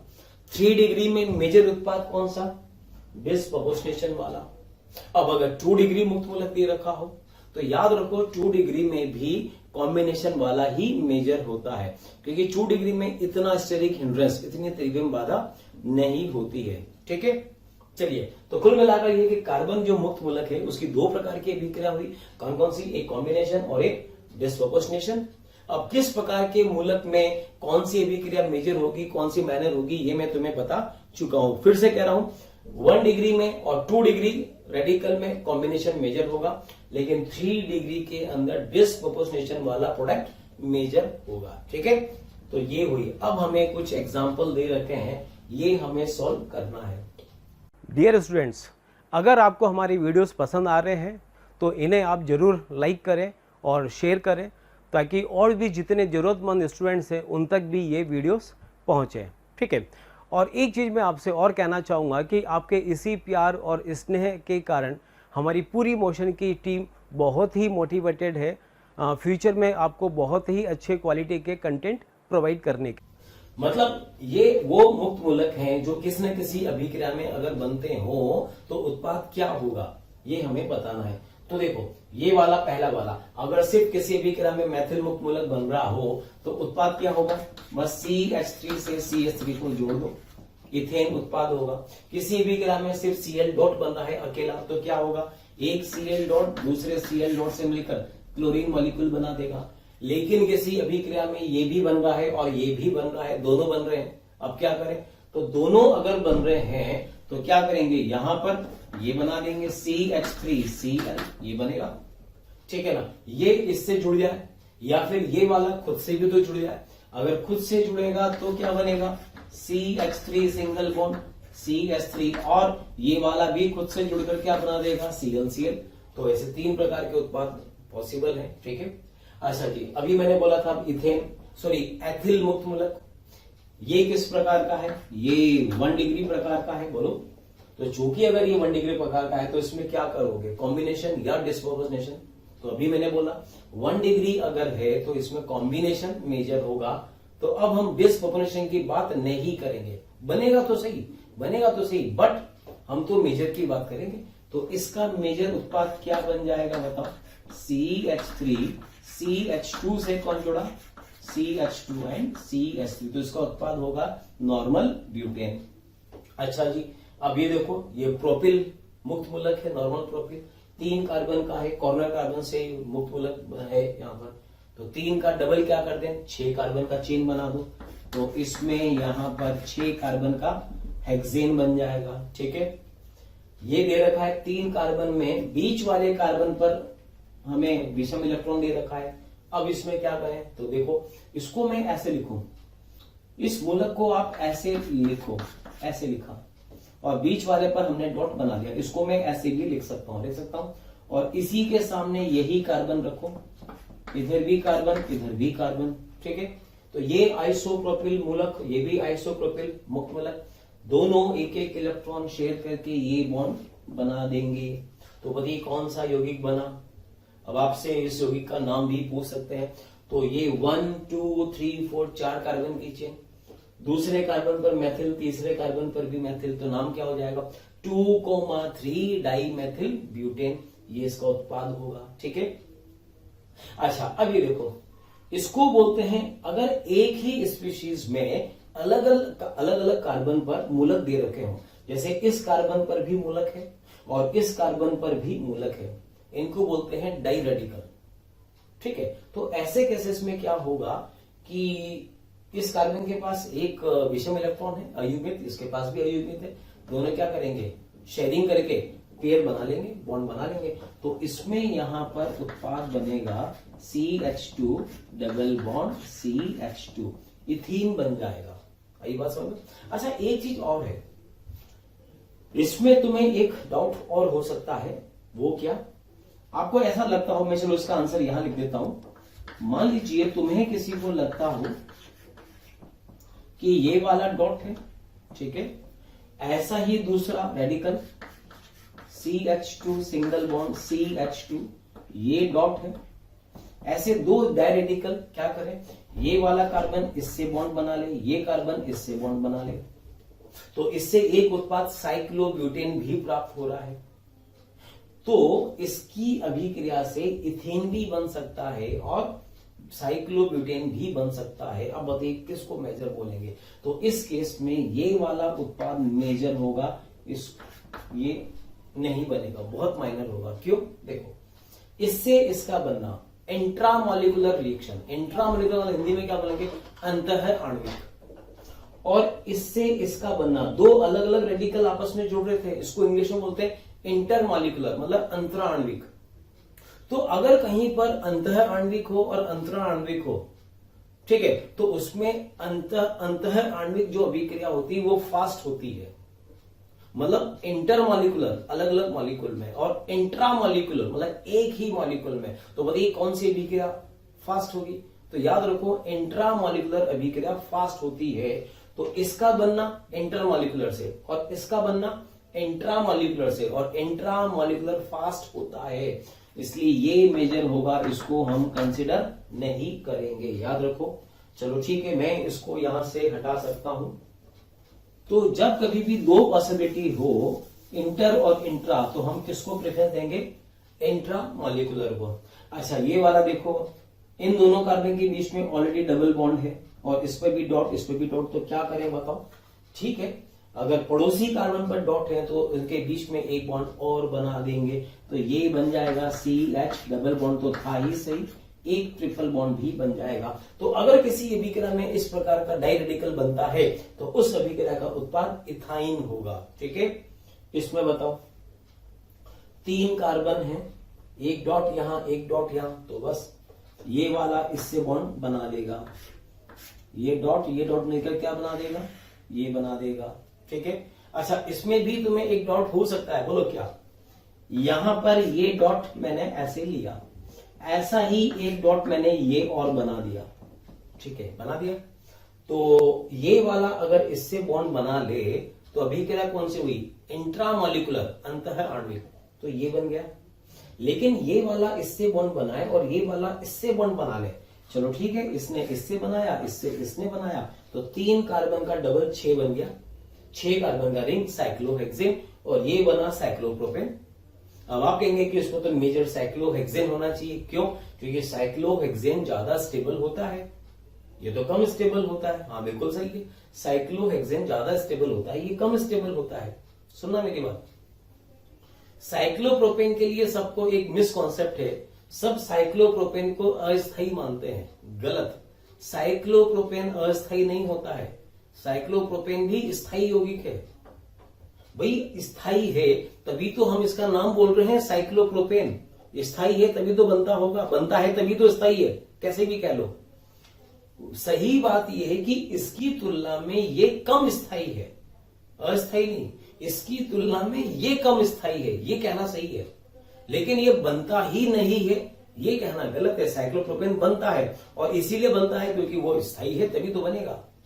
बस इतना सा है कि साइक्लोहेक्सेन में और साइक्लोप्रोपेन में कंपैरेटिवली ये मोर स्टेबल है, ये लेस स्टेबल है। अब देखो, इससे इसका बनना अंतः आणविक अभिक्रिया और इससे इसका बना अंतर आणविक अभिक्रिया। ठीक है, तो प्रेफरेंस किसको देंगे, अंतः आणविक को, याद रखो। ठीक है, तो इस केस में हम इसी को प्रेफरेंस देंगे, ना कि इसको, मतलब इंट्रा मॉलिक्यूलर को ही प्रेफरेंस देंगे, याद रखना। ठीक है, चलिए अब ये 4 कार्बन है। अब मैं जान करके तुम्हें ऐसे लिख रहा हूं, मैं यहाँ पर कोई कार्बन वार्बन नहीं शो कर रहा हूं। अब तुम्हें पता होना चाहिए कि यहाँ पर एक कार्बन, दूसरा कार्बन, तीसरा कार्बन, 4 कार्बन पहले और चौथे के बीच में है, तो यहाँ पर क्या बन जाएगा, साइक्लोब्यूटेन बनेगा। ठीक है, अच्छा पहले और 5वें पर डॉट है, तो ऐसे केसेस में उत्पाद क्या बनेगा, साइक्लोप्रोपेन। पहले और 6ठे कार्बन के बीच में डॉट है, तो ये बन जाएगा साइक्लोहेक्सेन। ठीक है, चलिए अब 12th नंबर देखो, 12th नंबर दे रखा 3 डिग्री। अब बताओ 3 डिग्री में कॉम्बिनेशन करें या डिस्प्रपोर्शनेशन करें, बताया था मैंने। तो 3 डिग्री वाला अगर है तो यहां पर हम क्या बोलेंगे, डिस प्रोपोर्शनेशन मेजर होगा। तो इस केस में मुख्य उत्पाद एक एल्कीन, डिसप्रोपोर्शनेशन में याद रखना हमेशा एक एल्कीन और एक एल्केन बनेंगे। तो ये बनेगा C सिंगल बॉन्ड CH3H और यहां पर आ जाएगा CH3, मतलब आइसोब्यूटीन एंड आइसोब्यूटेन, ये उत्पाद बनेंगे। 13th नंबर में देखो, 13th नंबर में अब देखो साइक्लिक है और ये मोनोरेडिकल है, मतलब एक ही है। तो इस केस में क्या बनाएंगे, ये डॉट मिलकर क्या बना देंगे, सिग्मा बॉन्ड, ये यौगिक बनेगा। साइक्लोब्यूटेन में एक ही मॉलिक्यूल में एक डॉट यहाँ एक डॉट यहाँ, तो बस इंट्रा मॉलिकुलर रिएक्शन करके पाई बॉन्ड बना दो, यही उत्पाद होगा। यहां पर और यहां पर दे रखा हो, आमने सामने दे रखा हो, बस इंट्रा मॉलिकुलर बना दो ऐसे, तो ये यौगिक बनेगा बाईसाइक्लो 110 ब्यूटेन, याद है, ठीक है। 16वें नंबर में अब यहाँ 6 मेंबर्ड में इस पे और इस पे डॉट दे रखा है, तो क्या करेंगे बता दो। तो इसमें बस ये वाला इससे बॉन्ड बना देगा, ये बन जाएगा। तो ये भी यौगिक कैसा हुआ, ये बाईसाइक्लो यौगिक हुआ, सिंपल सा, ठीक है ना। तो चलो ठीक है, ये हमने यहाँ पर 16 एग्जाम्पल सोल्व करे हैं। चलिए ठीक है, कुछ एग्जाम्पल्स और भी हैं, उन्हें भी सोल्व करते हैं। चलिए ये देखिए, इसके बाद नेक्स्ट 17th नंबर एग्जाम्पल, ये दे रखा है 6 मेंबर रिंग है और इस 6 मेंबर रिंग में एक मूलक यहाँ दे रखा है और विषम इलेक्ट्रॉन और एक यहाँ दे रखा है। बताइए इस केस में क्या करेंगे। तो इस केस में यहाँ पे उत्पाद बनेगा, इससे और इसके बीच में बॉन्ड बना दो, यौगिक बनेगा बाईसाइक्लो, ठीक है। अब इस 6 मेंबर रिंग में इस पर और इस पे दे रखा है, तो इसमें अगर बिल्कुल बगल वाले कार्बन पर ही डॉट है तो बस दोनों के बीच में डबल बॉन्ड बना देंगे, यौगिक बनेगा साइक्लोहेक्सीन, ठीक है। चलिए 19th नंबर में देखो, 6 मेंबर रिंग में दोनों के बीच में डबल बॉन्ड है और यहाँ पे और इलेक्ट्रॉन है, तो इसमें उत्पाद क्या बनना चाहिए बताइए। ये डबल बॉन्ड तो है सही, ये डॉट और ये डॉट मिलकर यहाँ पर ट्रिपल बॉन्ड बना दे, ये बनेगा उत्पाद। लेकिन याद रखो इसमें ये उत्पाद नहीं होता है, याद रखना, क्यों, क्योंकि ट्रिपल बॉन्ड का मतलब ये है कि इन दोनों कार्बन का संकरण क्या हुआ, sp और sp कार्बन, और sp कार्बन में कार्बन के अबाउट ज्योमेट्री क्या होती है, रेखीय, लीनियर, और इस कार्बन के अबाउट चूंकि 6 मेंबर साइक्लिक रिंग है तो रेखीय संरचना तो बनना संभव नहीं होगा, हाईली अनस्टेबल कंपाउंड होगा। तो इस केस में ये ना होकर कंपाउंड क्या बनता है समझना, ये डबल बॉन्ड यहाँ डॉट, फिर ये 6 मेंबर रिंग डबल बॉन्ड यहाँ डॉट, ठीक है, ये बना। अब इस केस में क्या होगा, ये वाला इससे बॉन्ड बनाकर इस प्रकार का यौगिक बना देता है, तो इसकी तुलना में ये बन जाता है, ठीक है, याद रखना। चलिए नेक्स्ट नंबर 20 में, अब 20 में देखो क्या संभावना है यहाँ पर इस वाले यौगिक में, डबल बॉन्ड है, यहाँ पे डॉट, तो ये हो सकता है कि ये वाला कार्बन इस वाले कार्बन से बॉन्ड बना ले। तो एक ही रिंग में अगर दो अलग अलग कार्बन बॉन्ड बनाएंगे तो रिंग बनेगी। कौन सी रिंग बनेगी, ये कार्बन, यहाँ पे कार्बन, क्या मैं इसको अभी ऐसे लिख सकता हूं क्या, इसको मैंने यहाँ पर ऐसे लिख सकता हूं। अब ये वाला इससे बॉन्ड बना ले तो कंपाउंड बनेगा साइक्लोब्यूटीन, एक तो ये कंपाउंड बनेगा। एक और संभावना है, वो क्या, चलो मैं अभी इसको यहां से हटाता हूं। एक संभावना इसमें और है, वो ये कि ये डबल बॉन्ड इस डॉट के साथ रेजोनेंस में है, देखो रेजोनेंस शो करा, कॉन्जुगेशन है, तो क्या होगा, अनुनाद होगा। कैसे अनुनाद होगा बताओ, CH2 डॉट, ये वाला डबल यहां आ जाए और ये डॉट यहां पे आ जाए। अब ये सब तुमने रेजोनेंस में पढ़ा होगा, ये डॉट यहां आ जाए, then CH double bond CH2, तो ये वाला जो संरचना है ये इस वाली अनुनादी संरचना में परिवर्तित होगा, और जैसे ही इसमें परिवर्तित होगा अब क्या होगा, ये डॉट और ये डॉट मिलकर पाई बॉन्ड बना लेंगे। तो ये बना पाई बॉन्ड, बना क्या यौगिक बना, ब्यूटा 1,3 डाइईन, और ये स्टेबल कंपाउंड होता है। क्यों, अब दोनों डबल बॉन्ड में यहाँ पर रेजोनेंस हो रहा है। तो सोचो एक उत्पाद तो हमने ये बनाया और एक हमने पहले बनाया था साइक्लोब्यूटीन, बताइए ये स्टेबल की ये स्टेबल, और दोनों के बनने का प्रोसेस सेम है, दोनों में ही इंट्रामोलिकुलर कॉम्बिनेशन हो रहा है, अंतः आणविक हो रहा है, ये भी अंतः आणविक से बना, ये भी अंतः आणविक से बना। तो जब प्रोसेस तो सेम हो तो फिर हम किसकी बात करेंगे, स्टेबिलिटी की बात करेंगे। तो ये ज्यादा स्टेबल है तो हम इसको प्रेफरेंस देंगे, ना कि इसको। ठीक है, इसी प्रकार से अब ये देखो यहां पर ये डबल बॉन्ड, यहां डॉट दे रखा है। अब बताओ क्या करें इस केस में। तो देखो इस केस में भी वही हम रेजोनेंस करेंगे। पहले क्या रेजोनेंस, ये डबल बॉन्ड को यहां ले आओ, चाहे ये डबल बॉन्ड को यहां ले जाओ, एक ही बात है।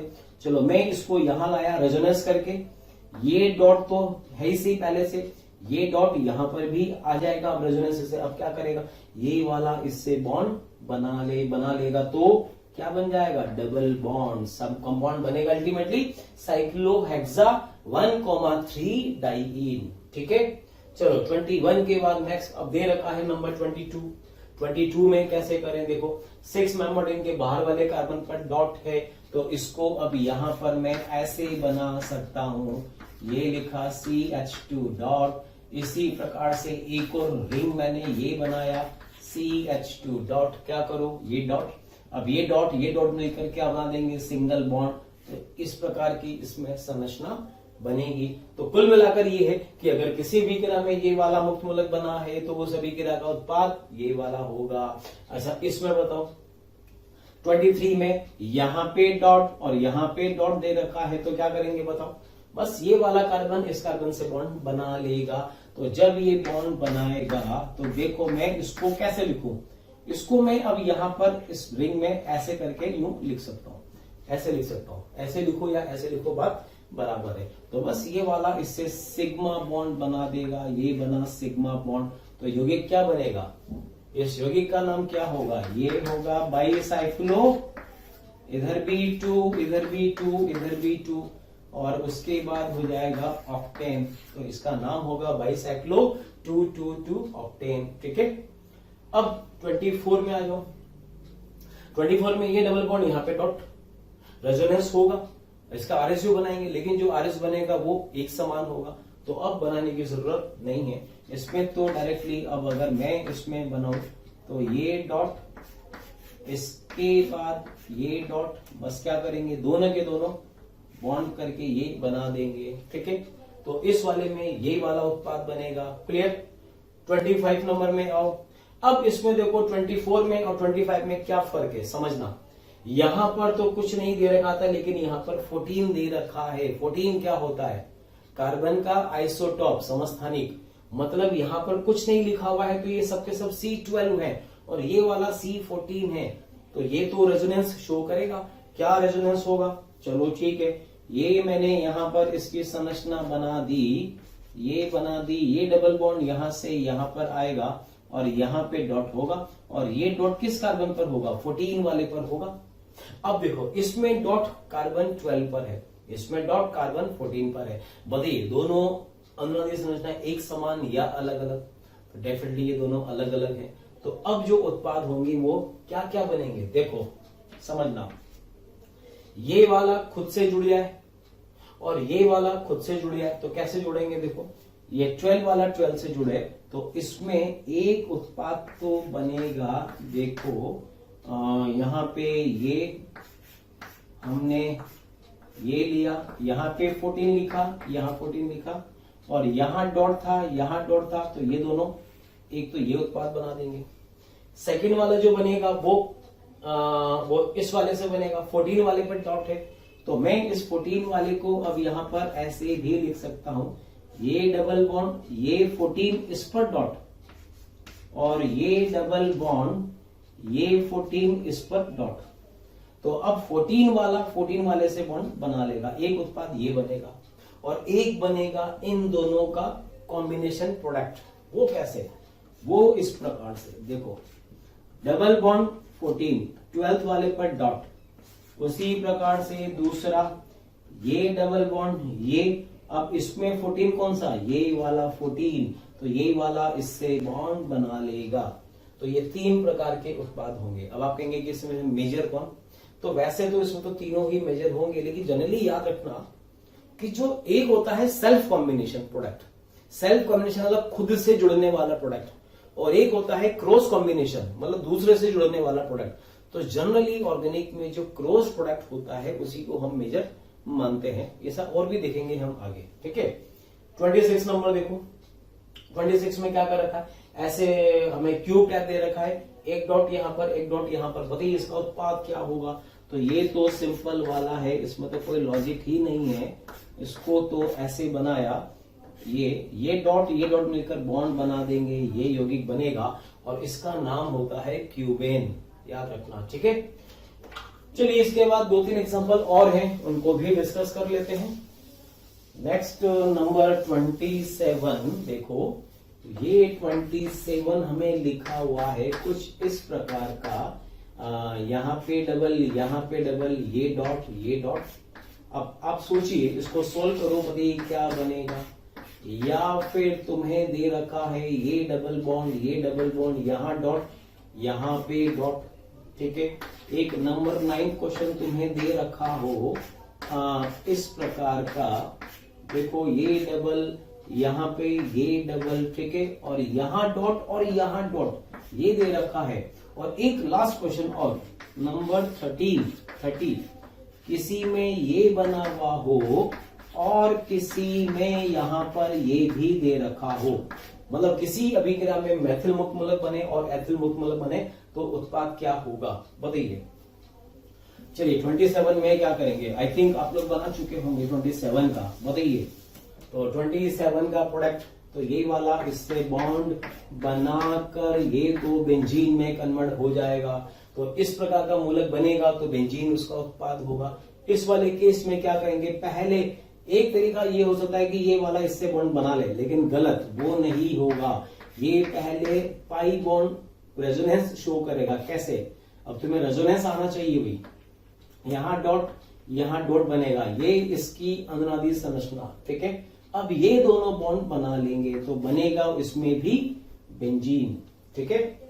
इस वाले केस में देखो, इस वाले केस में रेजोनेंस करें तो कैसे, ये पाई बॉन्ड यहाँ पर, ये पाई बॉन्ड यहाँ, ये पाई बॉन्ड यहाँ, तो अल्टीमेटली जो रेडिकल इसमें बनकर आएगा वो क्या हो जाएगा, डबल डबल डबल, ये बना, इसमें ये डबल यहाँ पर, ये डॉट यहाँ पर, और इसके अलावा एक डॉट इसमें यहाँ पर भी, ये double bond as it is है, एक डॉट यहाँ पर भी आएगा। तो जब अनुनाद होगा, ये डॉट तो एज इट इज है, लेकिन यहां पर जब डॉट आएगा तो ये बाद में दोनों बॉन्ड बनाकर इसको भी बेंजीन में कन्वर्ट कर देंगे, ठीक है। तो इस प्रकार का अगर मूलक बना तो ये वाला उत्पाद होगा बाइफेनिल, इसका नाम क्या होता है, बाइफेनिल, ठीक है। इसमें देखो, अगर अभिक्रिया में मैथिल एथिल दोनों बन रहे हैं तो ऐसे केसेस में 3 उत्पाद बनेंगे, कौन कौन सा, इस वाले का सेल्फ कॉम्बिनेशन प्रोडक्ट, इस वाले का भी सेल्फ कॉम्बिनेशन प्रोडक्ट। तो इसका सेल्फ कॉम्बिनेशन प्रोडक्ट क्या बनेगा, CH3 सिंगल बॉन्ड CH3। फिर इस वाले का सेल्फ कॉम्बिनेशन प्रोडक्ट इथाइल से क्या बनेगा, इथेन बनेगा, ठीक है, ये भी बनेगा। और एक इन दोनों का क्रॉस कॉम्बिनेशन प्रोडक्ट भी बनेगा, तो यहां पर ये भी होगा, ठीक है। तो अगर 2 अलग अलग प्रकार के मूलक हैं तो 3 प्रकार के कंपाउंड बनते हैं। और चूंकि अलग अलग हैं तो जो क्रॉस वाला बन रहा है, ये क्रॉस वाला, ये दोनों सेल्फ वाले, तो मेजर हम किसको बोलेंगे, फिर क्रॉस वाले को, मतलब इनमें मेजर प्रोपेन को माना जाएगा, ठीक है। चलिए खैर, ये हुई यहां पर कार्बन मुक्त मूलक की अभिक्रिया, ठीक है, 2 प्रकार की, वही कॉम्बिनेशन एंड डिस्प्रोपोर्शनेशन।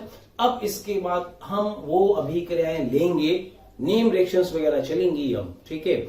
ऐसी अभिक्रियाएं जिसमें कार्बन मुक्त मूलक बनता होगा, ठीक है। और मैं ये समझता हूं कि अगर तुम लोगों को ये वाला पार्ट अब तक का बहुत अच्छे से समझ में आया होगा तो आगे वाली जो रिएक्शंस है वो तुम्हारे लिए बिल्कुल आसान होंगी। मतलब ये मान के चलो कि हम लोग काफी रिएक्शंस बना चुके हैं, तुम्हें भी पता नहीं पड़ेगा, लेकिन जब हम पढ़ेंगे तब तुम्हें समझ में आएगा कि ये सब चीजें हम लोग पहले ऑलरेडी डिस्कस कर चुके हैं, ठीक है। तो चलो क्या, ठीक है, अब नेक्स्ट लेक्चर में हम लोग कार्बन मुक्त मूलक की जो मेन रिएक्शंस हैं उनकी हम बात करेंगे। प्यारे बच्चों, अगर आप ये चाहते हैं कि जो भी कंटेंट हम लोग यहाँ पर पढ़ा रहे हैं वो पूरा कंटेंट आपको मिले तो आप 18002121 पर कॉल करें और इस पर कॉल करके आप जो भी कंटेंट चाहते हैं वो कंटेंट आपको प्रोवाइड हो जाएगा।